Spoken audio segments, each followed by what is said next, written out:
A'udzu billahi minasyaitonir rajim. Bismillahirrahmanirrahim. Assalamualaikum warahmatullahi wabarakatuh. Innal hamdalillah nahmaduhu wa nasta'inuhu wa nastaghfiruhu wa na'udzu billahi min shururi anfusina min sayyiati a'malina may yahdihillahu fala mudilla lahu wa may yudlil fala hadiyalah.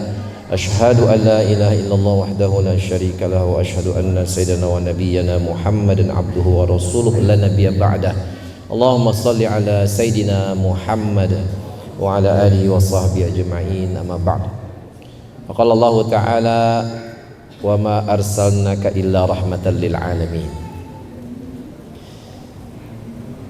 Alhamdulillah, puji syukur marilah kita panjatkan kepada Allah Subhanahu wa taala atas nikmat yang Allah berikan kepada kita, dan kita berdoa mudah-mudahan kita semuanya menjadi hamba Allah, dibimbing Allah menjadi hamba-hamba yang pandai bersyukur. Karena orang-orang yang tidak pandai bersyukur, maka Allah mengingatkan kepada kita bahwa azab Allah itu sangat pedih. Bisa diajab sekarang, bisa nanti. Intinya ketika kita tidak bersyukur, otomatis kita telah menerima azab dari Allah Subhanahu wa taala. Sekali lagi mudah-mudahan dengan nikmat Allah ini kita pandai bersyukur. Shalawat beri salam marilah selalu kita sampaikan kepada junjungan kita Nabi Muhammad sallallahu alaihi wasallam beserta keluarga, para sahabat dan para pengikutnya. Yang saya hormati Ketua Badan Pengelola atau Penyelenggara atau Yayasan Stidba atau Sayyidina Khalil Kiai Haji Ali Khalil, segenap seluruh pengurus yayasan yang insyaallah semuanya diberkahi oleh Allah Subhanahu wa taala, yang tidak bisa saya sebutkan satu persatu. Yang saya hormati Ketua Sekolah Tinggi Ilmu Tarbiyah Balikpapan, Kanda Dr. Haji Khairul Anam Siddeh SAG MSI. Kenapa saya hafal? Karena lama sudah berteman sama beliau ini, sejak mulai dulu lah ya, lama. Tapi lama juga tidak bertemu. Ustaz seluruh jajaran Sivitas Stidba, ibu bapak dosen yang tidak bisa saya sebutkan namanya satu persatu, Ibu Haji, Ibu Hajah dan Pak Haji semuanya ya, amin. Karena kalau nyebut gelar tuh takut salah-salah Pak ya, ketua Stidbanya aja bisa salah-salah nyebut gelar. Jadi gelar itu memang paling enak tuh nyebut Pak Haji atau Bu Haji ya. Jadi berapa kali saya bawa bimbing jamaah haji, kalau udah pulang hajian itu biasanya kan ada sertifikat ya, ada sertifikat sudah menunaikan ibadah haji. Ada aja jamaah itu yang datang ke kantor, Pak, sertifikat haji saya udah keluar kah Pak gitu. Untuk apa Bu Haji? Saya besok mau ke mana, ke catatan sipil, mau nambah haji di situnya. Itu biasanya di grup itu terjadi ribut. Oh, haji itu kan bukan gelar, nggak ada tuh gelar haji itu, ngada-ngada, bid'ah. Ya, untuk menenangkan suasana, memang haji itu bukan gelar. Ya, mana ada yang nyebut haji itu gelar? Yang gelar itu kan SAG, MSI, MH, dokter. Itu kan gelar gitu ya. Tapi nggak ada yang manggil gelar. Mana ada yang manggil Pak Khairul ini SAG, MSI? Nggak ada gitu ya. Manggil saya MH nggak ada. Tapi kalau haji itu kan panggilan. Karena panggilan ya boleh aja, daripada susah ngenalin namanya satu-satu, enaknya manggil Pak Haji, Bu Haji ya gitu. Jadi wajar aja gitu kan. Supaya kenapa ditambahnya, supaya nggak usah ngingetin nama saya, ngingetin hajinya aja udah gitu kan gitu. Alhamdulillah hari ini berkesempatan berada di Sekolah Tinggi Ilmu Tarbiyah dalam rangka memberikan tausiah Maulid Nabi. Temanya meneladani kepemimpinan Nabi dalam membentuk karakter generasi muda Islam. Ini saya nggak dikasih tahu temanya gitu ya. Temanya apa? Pokoknya katanya temanya kekinian gitu ya. Betul Bapak sekalian, saya dipaksa oleh Pak Khairul ngisi tausiah Maulid. Padahal saya sudah nolak Pak Kiai, udah nolak karena saya tuh memang nggak bisa, udah biasa ceramah Pak Ketua Bas ya, Pak Abdul Rashid Bustami, saya nggak bisa ceramah, tapi kalau khutbah iya, kalau khutbah Jumat iya, tapi kalau ceramah itu sering saya tolak. Sekarang tuh susah nolak karena pasti ada embel-embelnya tadi, supaya memperkenalkan kepala kemenak katanya kepada masyarakat, itu aja embel-embelnya. Kalau khutbah saya bisa, kalau ceramah itu jarang, sangat jarang. Makanya kenapa kalau khutbah itu kan baca teks nggak pakai ngelucu, bahkan kalau ngelucu batal gitu kan ya. Kalau ceramah itu identiknya ngelucu gitu, kalau ceramah itu identiknya ngelucu. Saking seringnya hadir acara ceramah yang lucu, sehingga kemarin khutbah Jumat saya khutbah Jumat di Masjid Agung At-Taqwa, khutbah Jumat ini jujur aja ceritanya nggak konsentrasi, ada gedumbelnya hati itu, karena pas di depan saya itu ada bapak nggak tua, muda aja masih gitu. Mulai saya khutbah sampai akhir khutbah kerjaannya ngeliatin handphone aja, itu ngeliatin handphone aja, ngeliatin Google itu ya. Jadi mungkin saking seringnya dengar ceramah gitu kan, nggak tahu kalau khutbah tuh nggak boleh begitu kan gitu ya. Jadi kalau saya nggak ada lucu-lucunya, maklumin lagi khutbah gitu ya, mau didengar atau enggak. Bapak sekalian, adik-adik, teman-teman semuanya yang dirahmati Allah SWT, memang setiap datangnya bulan Rabiul Awal, seluruh ya negara-negara yang ada orang Islamnya ya, itu selalu bulan Rabiul Awal ini meningkat untuk mengingat Nabi Muhammad SAW, baik itu diacarakan secara acara kenegaraan ataupun komunitasnya.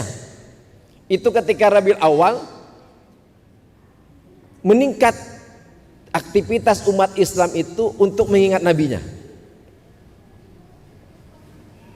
Misalnya di Saudi memang tidak merayakan, tetapi di komunitasnya ada yang melaksanakan maulid itu.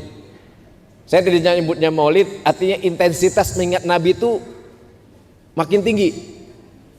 Kalau mohon maaf, yang di sebelah mungkin yang suka kritik, itu intensitas Rabiul Awal itu meningkat juga terhadap Nabi, yaitu ngomongin bid'ah maulid ya, gitu kan, meningkat juga itu. Kalau nggak di bulan maulid nggak ada bicara bid'ah maulid, tapi ketika maulid muncul tuh. Nah, yang kitanya ketika maulidan intensitasnya meningkat juga ya, dengan yang salawatnya makin meningkat gitu kan, salawatnya meningkat. Jadi intinya tinggal dipilih aja mau meningkat intensitas mengkritik atau intensitasnya untuk berselawat, itu aja ya bedanya.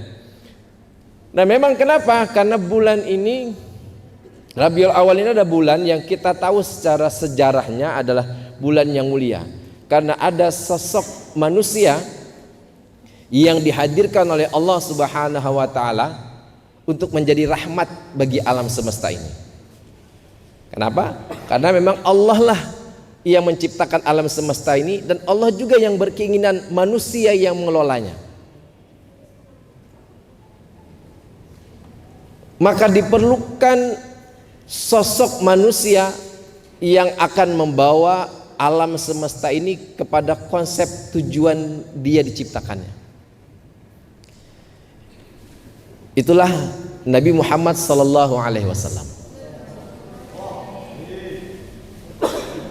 Siapa sosok Nabi Muhammad SAW? Saya rasa semua kita udah tahu. Tetapi yang paling penting ada dua. Mungkin kalau salah mohon diingatkan. Dalam Al-Quran Allah berfirman, ahasiban nasu ayyutraku ayyaqulu amanna wahum la yuftanun. Apakah manusia itu mengira dia hanya dibiarkan dengan berkata aku beriman padahal belum diuji?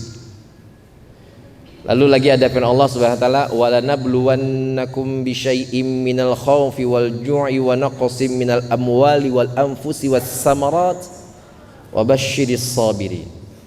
Bahwa Allah telah menegaskan bahwa kita itu pasti akan diuji dengan berbagai macam hal. Maka sosok yang dihadirkan oleh Allah Subhanahu wa taala menjadi rahmatan lil alamin ini adalah sosok yang tahan uji, sosok yang diuji oleh Allah dengan ujian yang melebihi daripada manusia-manusia yang lain. Ini kita percaya, kita yakini, karena sehebat-hebatnya ujian para nabi sebelumnya tidak sehebat ujian Allah kepada Nabi Muhammad. Jadi orang yang ingin sukses, orang yang ingin hebat itu adalah orang yang berhasil melewati ujian-ujian Allah Subhanahu wa taala. Orang-orang yang diuji oleh Allah itu adalah orang-orang yang dipersiapkan oleh Allah memang menjadi khalifah di muka bumi ini. Jadi ketika ada ujian itu jangan mengeluh, ya. Ketika ada ujian dosen itu jangan mengeluh. Itu memang dipersiapkan dosen untuk menjadi orang-orang hebat, gitu ya. Kita tahu bagaimana Nabi Muhammad sallallahu alaihi wasallam itu lahir dalam keadaan yatim. Gitu kan? Ujian pertama, yatim. Dalam usia kandungan Aminah ibunya 2 bulan. Abdullah itu anak daripada Abdul Muthalib. Abdul Muthalib itu anaknya tidak hanya Abdullah, ada Hamzah, ada Abbas, ada Abu Lahab, dan anak-anak beliau termasuk Abdullah yang menikah dengan Aminah, yang dari mereka itulah lahir Abdullah dan Aminah, lahirlah Nabi Muhammad SAW. Di usia kandungan 2 bulan Abdullah pergi berdagang,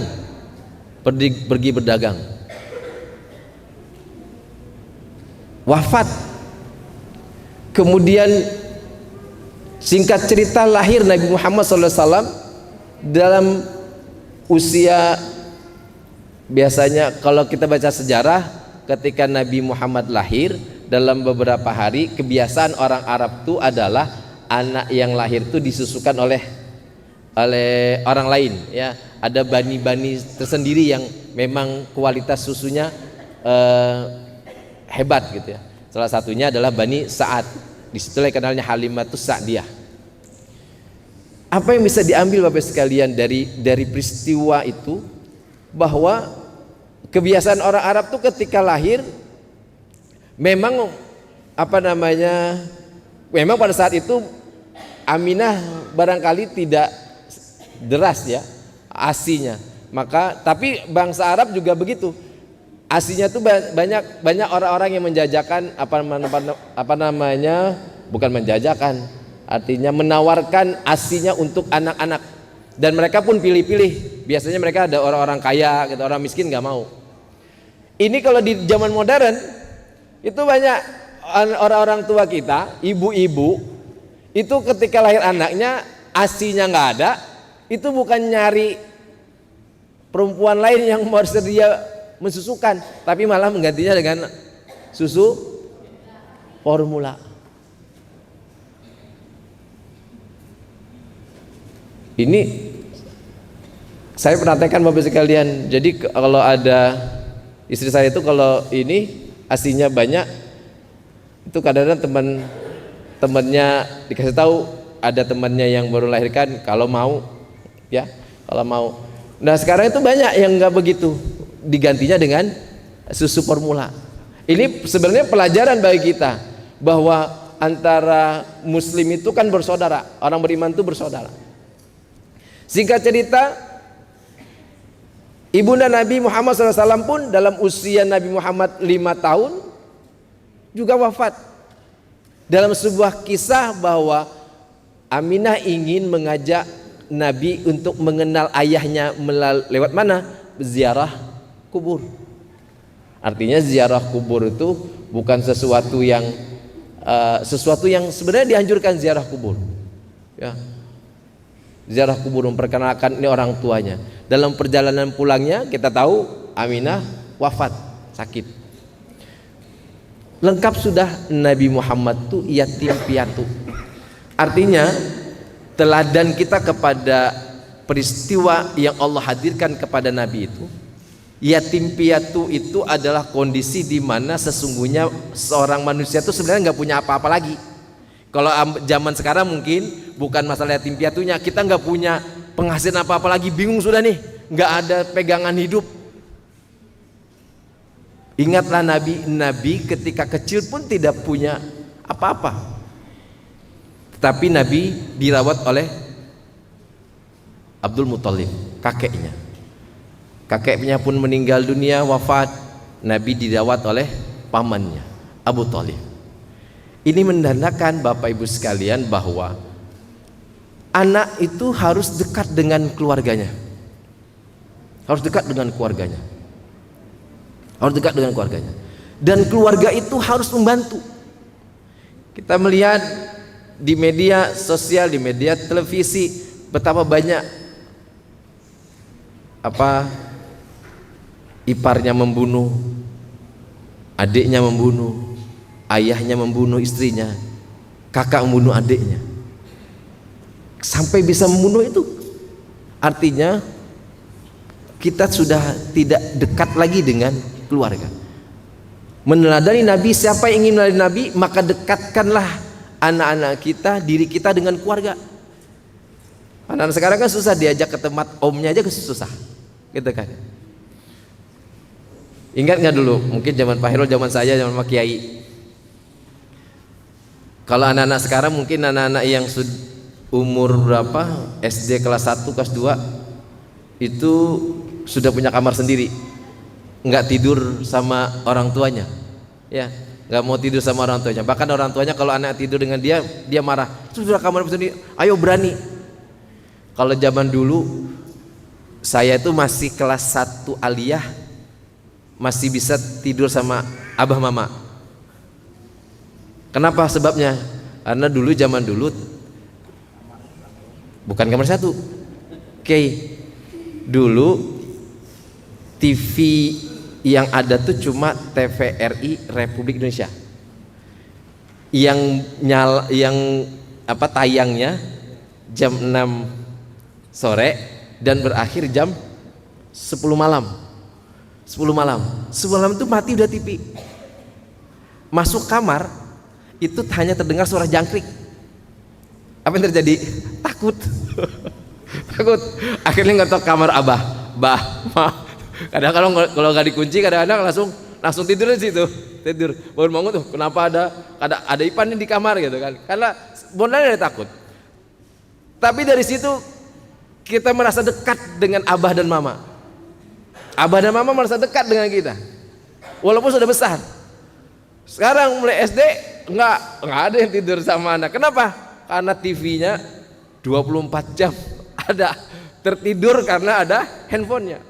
Nah, ini makanya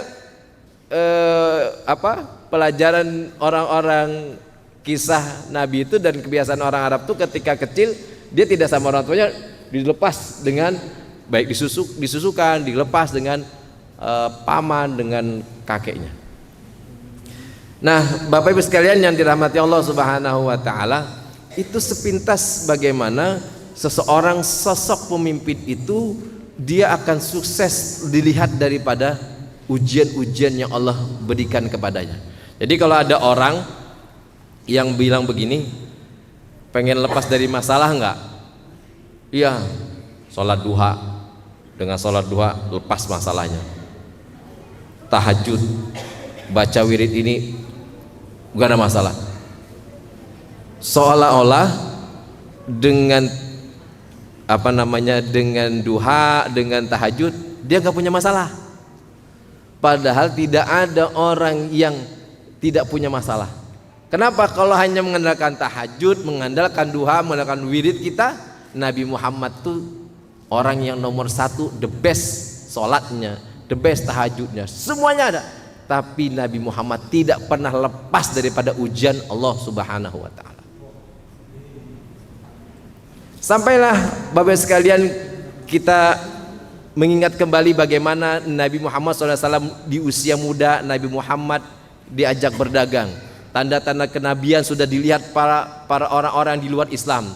Kita tahu bahwa Rahib melihat bahwa ini adalah seorang yang luar biasa dalam kitab Injil. Kita udah tahu tuh ceritanya.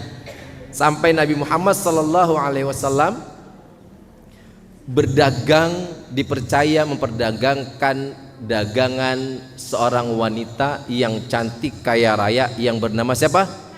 Khadijah. Usia Abdullah, kalau kita melihat usia Abdullah Bapak Ibu sekalian menikah dengan Aminah itu usianya kalau kita baca dalam sejarahnya usianya 24 tahun. Nabi Muhammad menikah dengan Khadijah usianya berapa? 25 tahun. Negara Indonesia itu sebenarnya dalam rangka meneladani Nabi Muhammad SAW, negara kita buat undang-undang perkawinan yang batas orang itu matang dalam menikah itu adalah usia 21 tahun. Usia 21 tahun itu masa matang seseorang untuk menikah. Oh, banyak orang sekarang itu di KUA itu Pak Kiai di bawah itu udah maksa menikah. Alasannya satu aja, daripada kami berzina, wah gitu. Padahal udah zina duluan, gitu kan?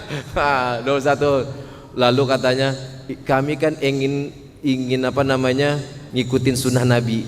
Wah, gini sunnah Nabi. Ada lagi yang datang, saya pengen poligami. Oh, kata orang KUA harus izin istri. Kata dianya kan nggak ada syarat harus izin istri Kiai, gitu kan? Nggak ada dalam Islam syarat izin istri Kiai, katanya. Ya. Yang penting poligami aja gitu. Ya, yang penting poligami aja gitu. Bapak sekalian, betul Nabi poligami itu sebenarnya tidak boleh, tidak perlu izin istri. Ya. Betul. Tetapi poligami itu nggak boleh bohong. Karena Nabi itu nggak pernah bohong. Jadi ketika ditanya istrinya, "Kak, pian kawin lagi kah?" Kada. padahal sudah itu berdustanya gitu kan, itu berdustanya. Padahal yang nggak boleh itu nggak boleh bohong. Jadi ketika ditanya itu harus jujur, siap dengan pecah piring di rumah Pak Kiai. Nah, adik-adikku semuanya, Nabi Muhammad SAW menikah di usia 25 tahun dengan Khadijah yang usianya berapa?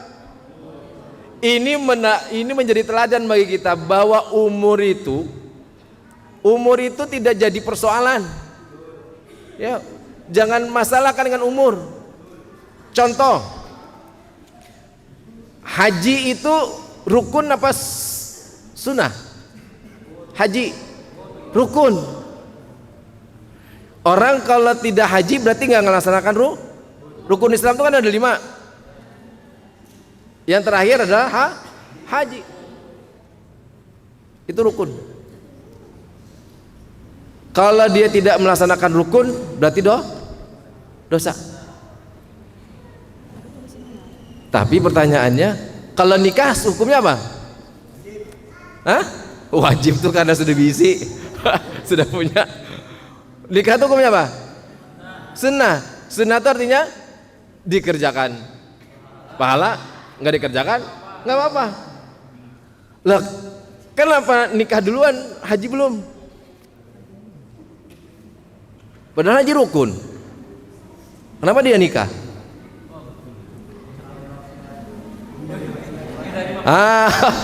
Dari maksiat ya. Betul itu, betul. Karena untuk haji itu ada ujungnya Pak, manis tato'a ilaihi sabila, bagi yang mampu menahan syahwatnya, mampu dananya, mampu segala-galanya. Maka ketika ada dua pilihan, haji apa menikah? Menikah dulu. Kenapa? Karena supaya manis tatoanya dapat. Tazawwaju, salah satunya misalnya harta. Tazawwajun nisa fa innahunna ya'tinakum bil mal. Menikahi wanita itu maka akan menambah harta, akan mendatangkan harta. Maka ketika sudah menikah, insya Allah Allah tambah hartanya. Jangan pernah lupa bahwa dia harus berhaji, berzakat kata beliau, berzakat kata zakat. Nah, loh, gimana caranya? Karena haji itu rukun, maka harus ada action duluan. Dari Stidba, ayo siapa yang mau daftar haji? Ya, Stidba mengkoordinir daftar haji. Yang penting actionnya dulu. Aduh, kalau daftar di Balikpapan usia saya sudah berapa? Usianya udah 30 tahun misalnya. Kalau daftar hari ini di Balikpapan tuh masa tunggunya 40 tahun. Terus kapan lagi Pak? Umur saya sudah tua, sudah gini. Oh enggak. Tadi kita mengambil pelajaran bahwa umur itu bukan problem. Action kita. Maka ayo nabung buat haji kita. Daftar kalau bisa buat haji kita. Action dulu. Mau umurnya berapa juga mau berangkat, kalau Allah Subhanahu wa taala berangkatkan, ya berangkat. Mau seusia 60 tahun juga kalau memang Allah kuatkan, Allah kuatkan. Mau usia 60 tahun juga kalau memang Allah cantikkan, Allah gantengkan, tetap ganteng. Sebagaimana Khadijah umur 40 tahun ya tetap cantik karena Allah yang cantikkan. 25 tahun. Ya. Jadi jangan kita tidak punya rencana. Itu pelajaran bagi kita bahwa umur tidak menjadi persoalan. Ya. Mau kapanpun kita tidak tahu tentang umur, gitu kan? Ya, yang penting kita action melaksanakannya. Itu selanjutnya Nabi Shallallahu Alaihi Wasallam ketika beliau sudah usia mendekati 40 tahun, Nabi Muhammad Shallallahu Alaihi Wasallam itu mulai sudah sering, ya kalau kita ini sering menyendirilah ya ke Gua Hiro. Sampai suatu ketika dalam sejarahnya kita membaca bahwa Nabi Muhammad SAW itu dipeluk oleh malaikat Jibril dengan turunnya ayat Al-Quran, firman Allah Subhanahu wa ta'ala yang memerintahkan kepada Nabi apa? Iqra, Iqra, surah Al-Alaq. Ketika Nabi didatangin malaikat Jibril, turun ayat tentang Iqra itu, Nabi Muhammad kan udah berapa hari nggak pulang karena suka menyendiri dari rumah ke Gua Hiro, pulang mungkin ya itulah 3 hari lah, berapa hari gitu baru pulang. Ketika ketemu dengan malaikat Jibril dan turun firman Allah SWT, Nabi Muhammad pulang ke rumah, ketemu Khadijah yang berapa hari nggak ketemu Nabi. Nabi Muhammad minta apa? Wahai istriku, selimutin aku. Kita selimut. Kalau kita Bu, Pak Hairul, ibu kan ada ibu ternyata. Pak Hairul nggak pulang 4 hari, datang ke rumah bulik, ke rumah nih, pahamlah sebenjar nih, paham ya? 4 hari Ustadz Hairul nggak pulang, nggak ada kabar. Ya zaman Nabi kan nggak ada WA, nggak ada apa gitu, nggak ada kabar. Pulang 4 hari, sampai di rumah ketok pintu, langsung Mi selimutin. Cuk. Kira-kira gimana? Tiba-tiba minta selimut dari mana ya, kemana nih? Dia langsung curiga aja tuh, ya langsung curiga. Ada nih kejadian Pak, kejadian. Jadi pulang pulang haji sudah 42 hari nggak pulang-pulang, nggak ketemu istri kan, nggak pulang, sampai di rumah tiba-tiba beda penampilan. Apa yang terjadi? Tidur malam, istri itu sudah buka gerak isi WA-nya pindah lain, sudah wajah pindah lain gitu kan. Nabi Muhammad SAW pulang selimut, Khadijah samina wa ta'na saja, ya. Pelajaran yang selanjutnya Bapak sekalian, bahwa di dalam baik itu memimpin rumah tangga, memimpin organisasi, prasangka buruk itu harus dihilangkan. Karena itu bagian perintah Allah Subhanahu wa taala kalau kita baca dalam surah Al-Hujurat ayat 10 sampai 13. Salah satunya kita tidak boleh banyak prasangka. Dalam kepemimpinan juga begitu, jangan terlalu banyak prasangka. Prasangka buruk, karena prasangka itu sebagiannya dosa. Inna ba'da dhanni ismu. Sebagian prasangka itu dosa. Menjadi seorang pemimpin, melayani Nabi dalam konteks kepemimpinan, maka orang harus banyak-banyak punya prasangka positif. Mau pemimpin dari mana saja, mau baik di perguruan tinggi, di kantor, apalagi hal yang terkecil di rumah tangga. Saya beberapa hari ini sudah berapa kali sering sudah pakai ke pengadilan agama, karena ada beberapa persoalan yang harus kami selesaikan. Ternyata di pengadilan itu banyak sekali peristiwa-peristiwa, perkara-perkara, nggak tahu urusannya apa, banyak mungkin perceraian. Artinya kan ini gagal dalam membina rumah tangga, kebinaan rumah tangga. Ujung-ujungnya apa selalu yang mereka katakan? Kenapa mau bercerai? Kenapa mau berpisah? Kada cinta lagi sudah Pak. Padahal di dalam menjadi seorang pemimpin itu Bapak Ibu sekalian, adik-adik semuanya, baik dalam rumah tangga, konsepnya itu 3 saja. Sakinah, mawaddah, warahmah. Sakinah, mawaddah, warahmah. Sakinah itu dimulai dari mana? Sakinah itu artinya apa? Tenang. Kalau orang yang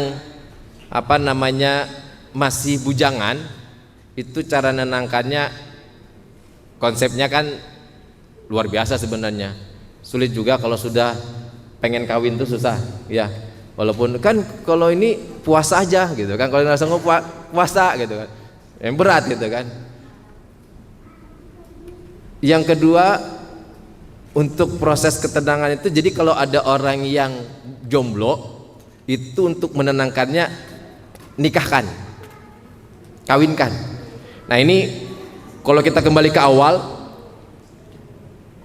Abdullah itu menikah dengan Aminah, Nabi Muhammad menikah dengan Khadijah. Itu kan lawannya laki-laki dan perempuan. Hari ini di Kalimantan Timur ini, Balikpapan peringkat 2, bahkan ramai kemarin yang penggerebekan LGBT gitu ya. Jadi kalau ingin melayani Nabi, pengen cari pasangan tuh jangan sesama jenis gitu ya, harus lawan jenis ya. Mudah-mudahan tidak ada di Stidba ini ya yang begituan ya, karena ini luar biasa Bapak sekalian. Kenapa dia tidak tenang? Maka ketika dia tidak tenang, itu dinikahkan konsepnya. Kalau dia sudah cukup matang waktunya, dinikahkan. Yang kedua, untuk mendapatkan ketenangan itu adalah dengan baca Quran. Yang ketiga, dengan banyak berselawat. Jadi tinggal kalau dia masih sendiri, usianya cukup, dia nggak tenang, berarti nih orang pengen kawin nih, carikan jodohnya, gitu kan? Tapi yang namanya sakinah, yang namanya ketenangan itu tidak akan berlangsung lama kalau dia tidak di manage. Orang menikah itu tenangnya paling berapa lama Pak Kiai, Pak Kiai Ibu Somi? Tenangnya paling semalam, wah kecepatan itu. Oke, kita hitung kalau dalam ilmunya katanya 5 tahun pertama ya, 3 tahun lah dia rasa tenang lah, rasa tenang. Maka konsep menikah itu untuk menenangkan laki-laki dan perempuan itu nikah benar. Tetapi tenang itu hanya paling 3 tahun. Selebihnya mulai itu ada konflik. Makanya tadi orang akan diuji oleh Allah Subhanahu wa taala. Akan diuji oleh Allah Subhanahu wa taala. Maka ada rumus yang kedua adalah apa? Mawaddah. Mawaddah itu kalau orang KUA, karena saya dulu mantan kepala KUA Pak Herul, ya kan tahu kepala KUA. Jadi kata orang KUA itu, mawaddah itu maknanya begini: aku menikahimu, aku membersamaimu karena aku bahagia denganmu. Nah, itu mawaddah. Aku menikahimu karena aku bahagia denganmu. Itu subjeknya siapa? Yang paling dominan siapa? Hah? Aku. Aku menikahimu karena aku bahagia denganmu. Jadi dulu misalnya pakai Bustomi misalnya, wah ahli hisab tingkat dewa lah ya, gudang garam juga dihisap gitu kan, punya maaf pakai ya,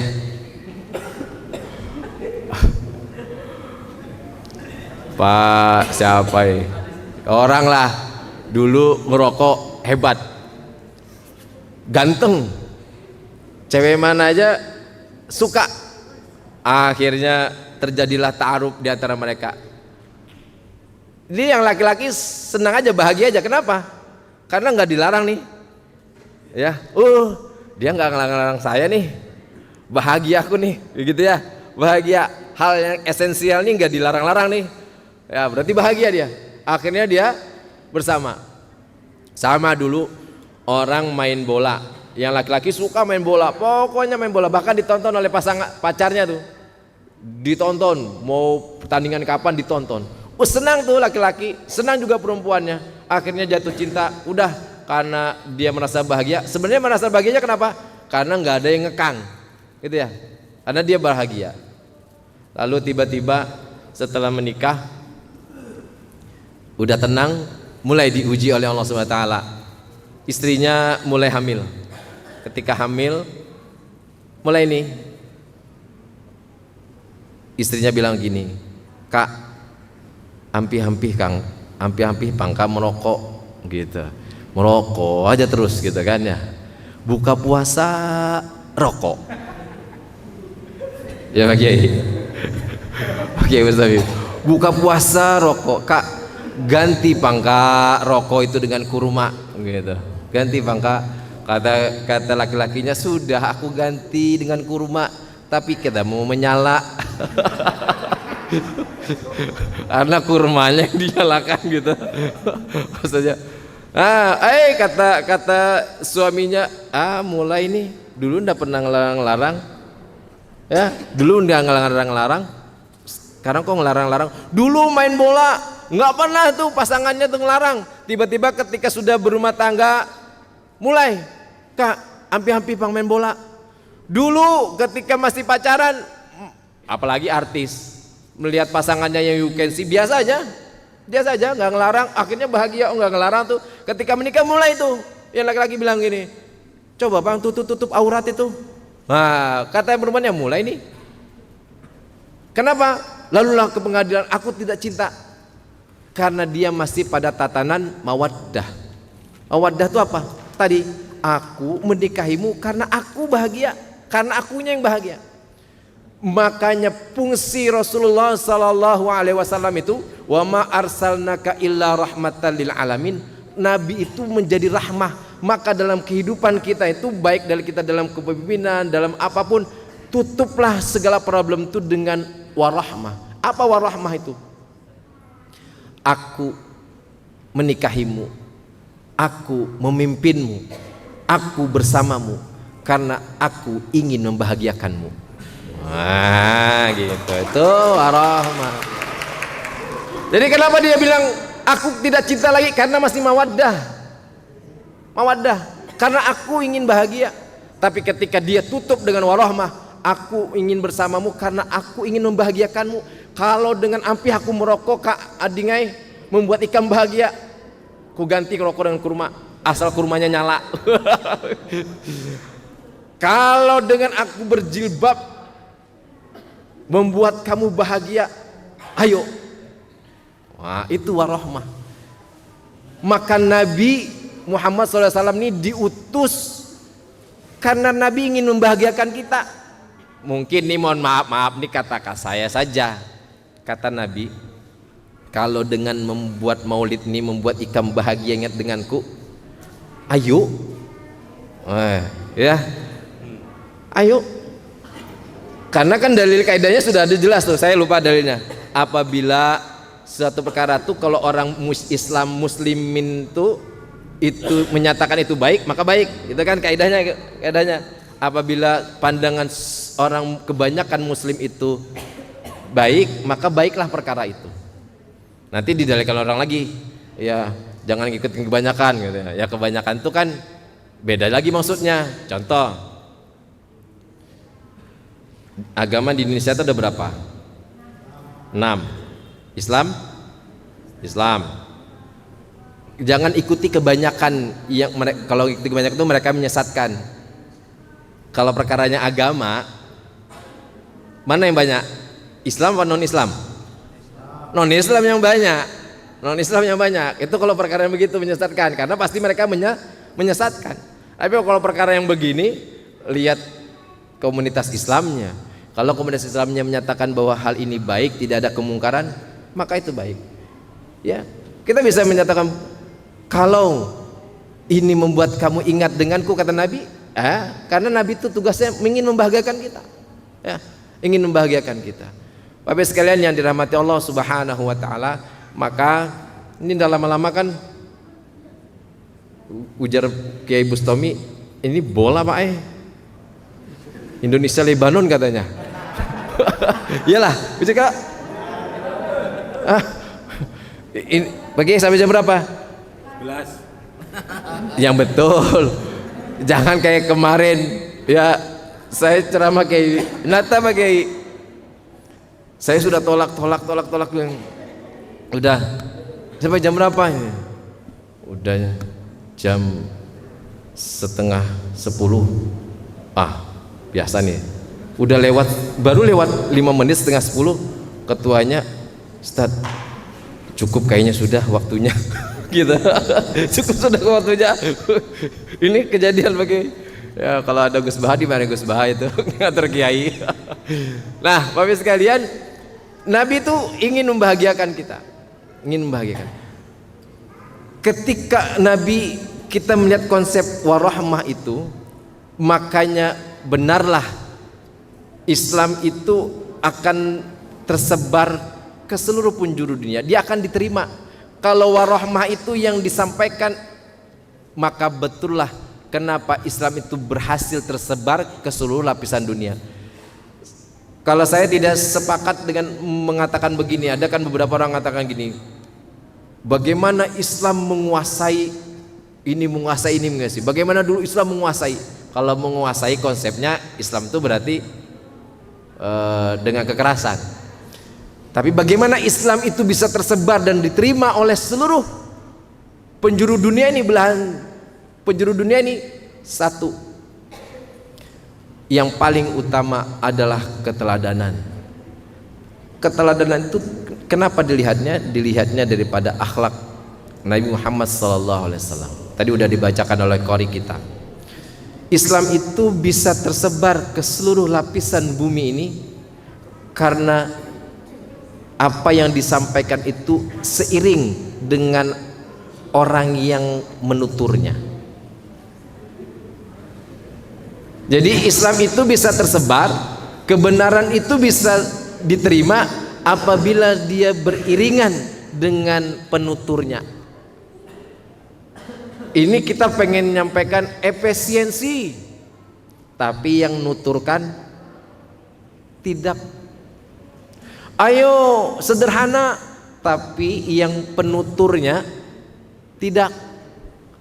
Jamnya aja 11 kah 7? 1 jam harganya miliaran. 11 ya kayak?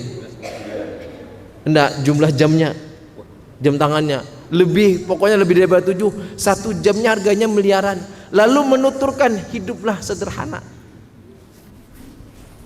Maka tidak akan berhasil itu. Kenapa? Karena tidak sesuai dengan penuturnya. Ayo ngaji. Abah nyuruh anak ngaji, tapi penuturnya abahnya kadang ngaji, nggak akan berhasil. Ayo sholat, tapi penuturnya nggak sholat. Ayo S3, tapi yang nuturkan belum S3, makanya saya tidak berani ayo S3 karena saya belum S3 kan gitu. Tidak akan sesuai, gitu kan ya? Tidak akan sesuai. Jam tangan, saya bingung juga. Jam tangan bisa sampai 1 jam tangan tuh harga miliaran. Kalau sepeda motor, kalau mobil banyak itu mungkin kalau menurut saya nggak masalah lah ya. Mungkin ada tetangganya yang mogok motornya dipinjamin ya. Kalau jam tangan apa yang dipinjamin gitu kan ya? Jam tangan dipinjamin. Ya.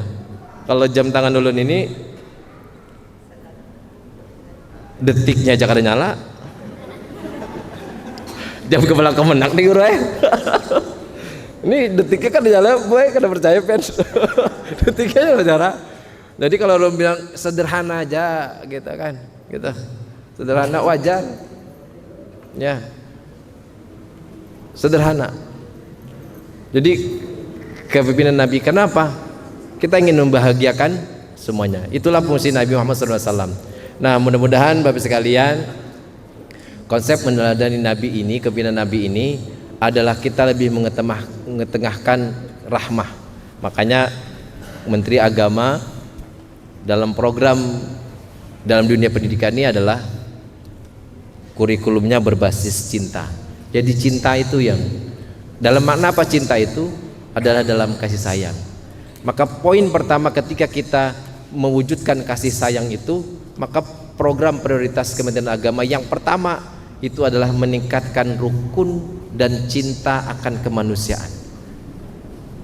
Jadi sepanjang kita tidak rukun, sepanjang kita tidak cinta kepada kemanusiaan, maka kita tidak terwujud bahwa kita itu rahmat bagi alam semesta ini. Allah Subhanahu wa taala yang memang menciptakan kita itu beda-beda. Beda-beda. Ya, ada yang mancung, ada yang tidak mancung, ya, ada yang putih, ada yang tidak putih. Allah yang pengen menciptakan itu berbeda-beda. Maka munculkanlah bahwa kasih sayang itu, cinta bahwa mereka itu adalah makhluk Allah Subhanahu wa taala. Itu yang akan membawa kita mengenali Muhammad SAW bahwa Nabi itu rahmat bagi alam semesta. Sepanjang kita tidak mampu menerima perbedaan, maka nonsen kalau kita mengatakan bahwa saya mengikut Nabi, Nabi itu menjadi teladan saya, Nabi itu uswah, ya, bahwa perbedaan itu adalah sesuatu yang biasa. Dalam dunia perguruan tinggi demikian juga, ya, demonstrasi segala macam itu silakan, boleh, berbeda itu boleh, tetapi tetap tumbuhkan kasih sayang, rahmat, ya. Tidak boleh kita melakukan perusakan, tidak boleh kita melakukan kata-kata yang tidak baik.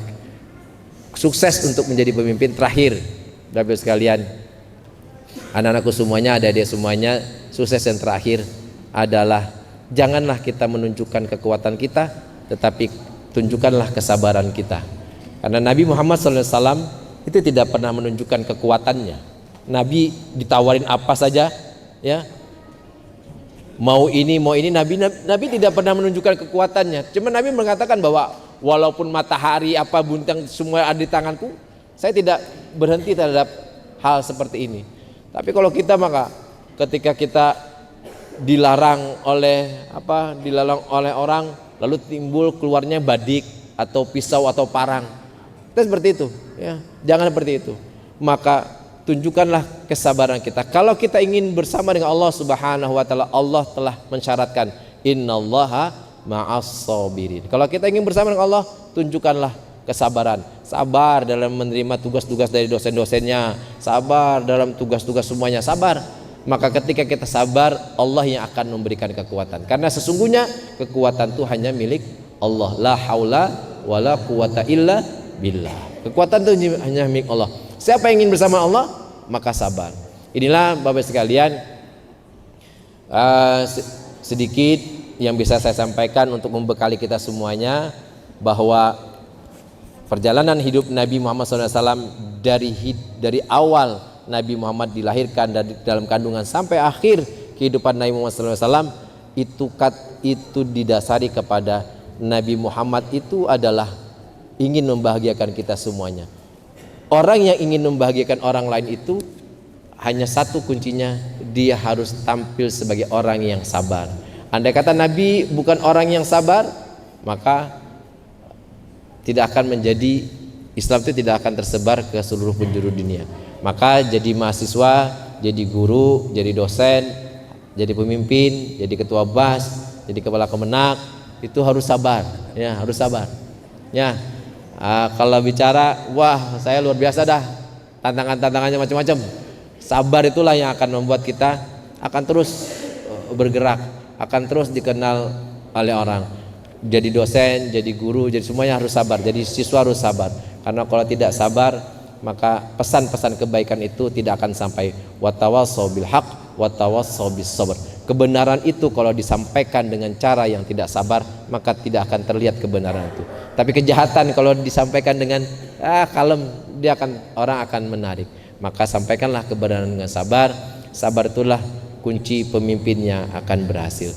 Teladani Nabi dari kesabarannya. Kesabaran itu akan membuat kita disayangi oleh orang lain. Ya, kalau istri itu nggak sabar, nggak akan disayang suami. Suami itu kalau nggak sabar, nggak disayang suami.